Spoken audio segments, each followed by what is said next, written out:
നിങ്ങൾക്ക് തലവേദന ഉണ്ടോ? മൈഗ്രെയിൻ ആണോ എന്ന് സംശയം നിങ്ങളെ അലട്ടുന്നുണ്ടോ? എന്നാൽ തീർച്ചയായിട്ടും മൈഗ്രെയിൻ ആണോ അതൊരു നോർമൽ തലവേദന ആണോ എന്ന് ഇങ്ങനെ തിരിച്ചറിയാൻ പറ്റും എന്ന് നമുക്ക് നോക്കാം. ഫസ്റ്റ് ഓഫ് ഓൾ, മൈഗ്രെയിൻ തലവേദന ആണ് നിങ്ങൾക്കെങ്കിൽ തലവേദന വരുന്നതിന് മുന്നോടിയായിട്ട് കണ്ണിൽ ഒരു വശത്തെങ്കിലും കണ്ണിന് ഇരുട്ട് കയറുന്ന പോലെ, അല്ലെങ്കിൽ വെളിച്ചം അടിക്കുന്ന പോലെ, അല്ലെങ്കിൽ ഒരു ബ്ലഡ് വിഷൻ പോലെയൊക്കെ നിങ്ങൾക്ക് ഫീൽ ചെയ്യും. മൈഗ്രെയിൻ യൂഷ്വലി സ്റ്റാർട്ട് ചെയ്യുന്ന ഒരു സൈഡിലായിരിക്കും. ചില പേഷ്യൻസിന് അതൊരു സൈഡിൽ മാത്രമായിരിക്കും, ലെഫ്റ്റ് സൈഡോ അല്ലെങ്കിൽ റൈറ്റ് സൈഡോ ആവും, ഏതെങ്കിലും ഒരു വശത്ത് മാത്രമായിരിക്കും വേദന. ചിലരെ സംബന്ധിച്ചോളം അത് തലയുടെ ഒരു സൈഡിൽ നിന്ന് സ്റ്റാർട്ട് ചെയ്തിട്ട് തല ഫുള്ളി അത് തലവേദന ഉണ്ടാക്കാറുണ്ട്.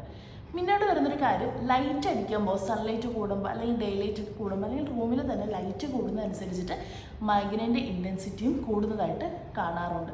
സൗണ്ട് കേൾക്കുമ്പോൾ, സൗണ്ട് കൂടുന്ന സമയത്തൊക്കെ മൈഗ്രെയിൻ പേഷ്യൻസിന് അതും കൂടും.